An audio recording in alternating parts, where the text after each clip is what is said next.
Ultimamente, sempre que eu pensava em uma viagem de moto, eu pensava em Argentina, Chile, Peru, Bolívia e até Brasil. E o Uruguai ficava de lado. Já viajei de moto pelo Uruguai, mas eu estava a caminho de Ushuaia, então foi uma passagem e não uma visita mais demorada. Além disso, sou atraído pelas montanhas. O Uruguai não tem grandes montanhas. No entanto, ao estudar melhor esse país, algumas coisas me chamaram a atenção. Em primeiro lugar, o fato de Uruguai ser o país mais laico da América Latina. Segundo, o fato de ser um país relativamente seguro e calmo, em comparação com outros países da região. E em terceiro, esse país tem uma história interessante e conectada com a história do Brasil. Claro que o Uruguai tem outros atrativos, como seu belíssimo litoral, sua linda capital e a cultura do interior do Uruguai.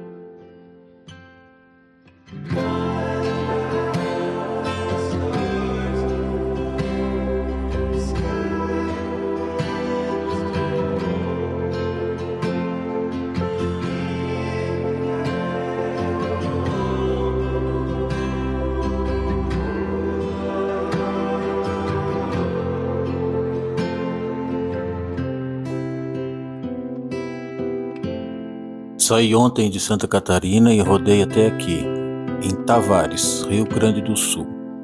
Como já era final de tarde, eu preferi não rodar mais e ficar nesse camping bem na margem da BR-101, no Duques Camping.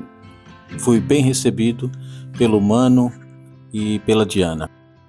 O segundo dia de viagem começou aqui, às 9h22 da manhã. E a missão era chegar em São José do Norte, a uns 120 quilômetros daqui, e pegar a balsa para Rio Grande. Ontem eu curti a viagem. Esse segundo dia começou agradável, tudo tranquilo, mas quando comecei a rodar me senti nervoso. Não conseguia relaxar e me encaixar por completo na viagem, eu não conseguia vesti-la. E foi assim até São José do Norte. Eu percebi que comecei a relaxar só depois que estava na balsa, fazendo a travessia. Talvez porque aquilo era algo novo, talvez só uma parte do processo, porque depois tudo se encaixou durante a viagem.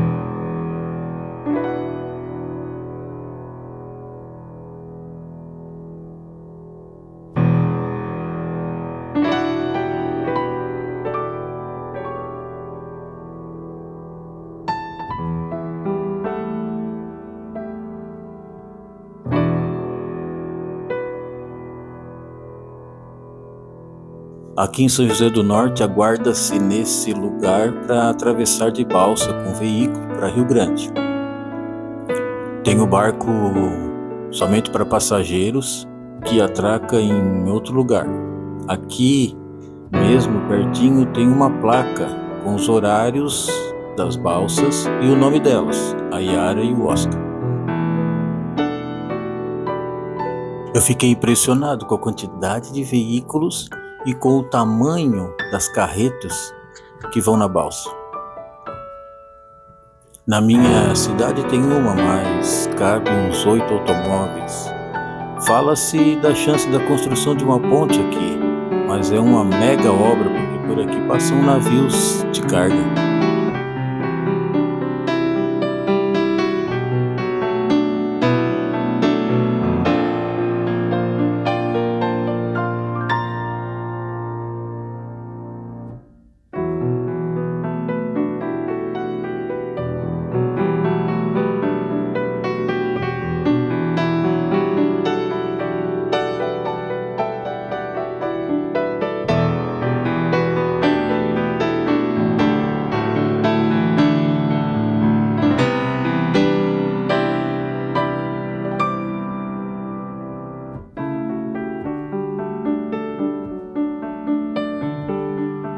E esse canal aqui é a desembocadura da Lagoa dos Patos no Oceano Atlântico. Uma lagoa de 250 km de comprimento por mais ou menos 60 km de largura. Claro que aqui ela não tem 60 km de largura. Essa travessia dura entre 35 e 40 minutos, dependendo das condições do canal, claro.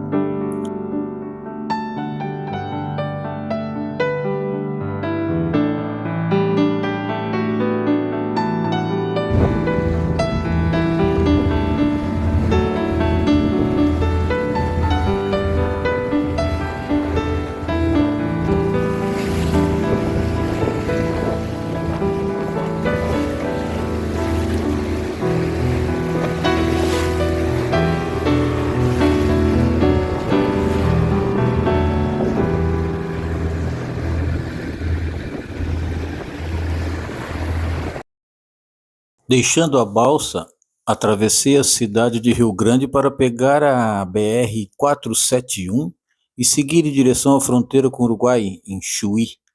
Foram mais 220 quilômetros atravessando nesse trecho a bela estação ecológica do Taim, com bastante vento.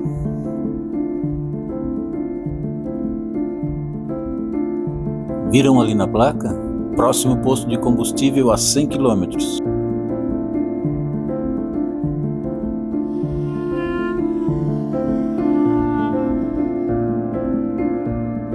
E nessa outra, Chuí, 220 km. Bom, então temos chão pela frente. Enquanto isso, vamos visitar outro aspecto da viagem, o que o acaso apronta quando nos aproximamos dele. A viagem oculta que acontece paralela à que estamos vendo. Alguns dias antes de mim, um jovem músico de Joinville fazia esse mesmo caminho, mas de bicicleta. Eu não sabia da sua existência, nem ele sabia da minha. Mas mais na frente, alguns dias depois, nossas viagens irão se cruzar. Fica ligado porque vou contar essa história mais pra frente.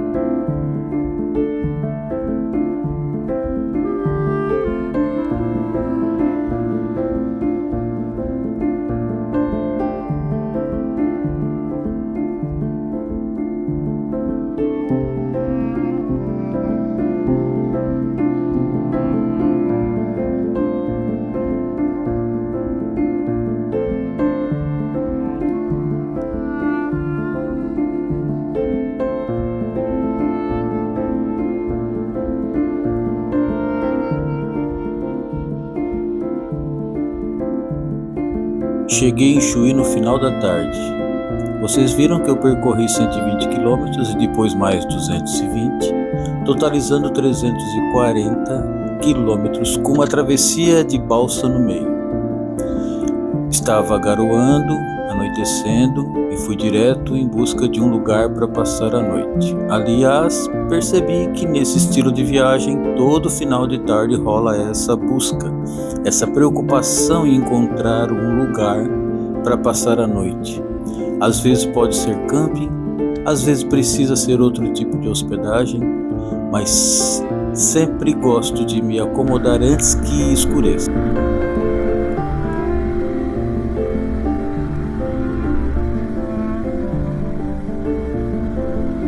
Nessa noite fiquei no camping Ruta 66, em Barra do Chuí. Aliás, em virtude de muita chuva, acabei ficando 2 noites nesse camping.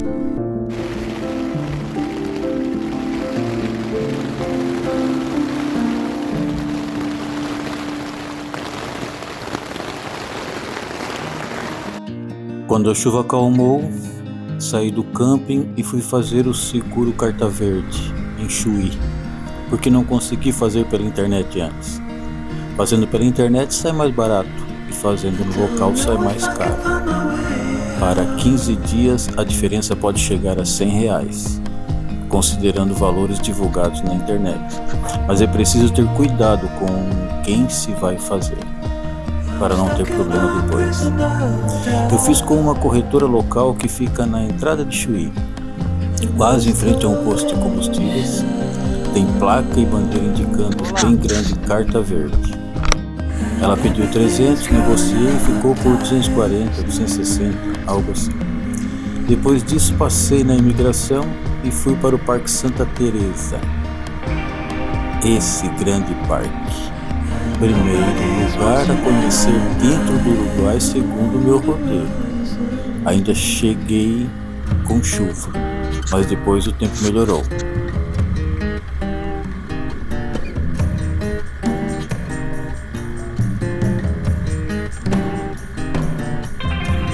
Enquanto isso, aquele ciclista pedalava no vento, chuva, sol, talvez contra si mesmo, contra o próprio cansaço, os limites do corpo e da mente e a vontade de parar.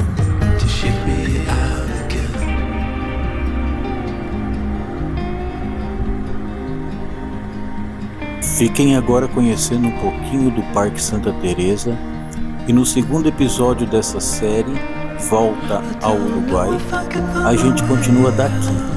Se gostou desse vídeo, compartilha, curte, ativa o sininho para receber o segundo episódio e clica em seguir. Tem muita coisa legal por vir ainda. Até lá!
Reaching out, I'm reaching in.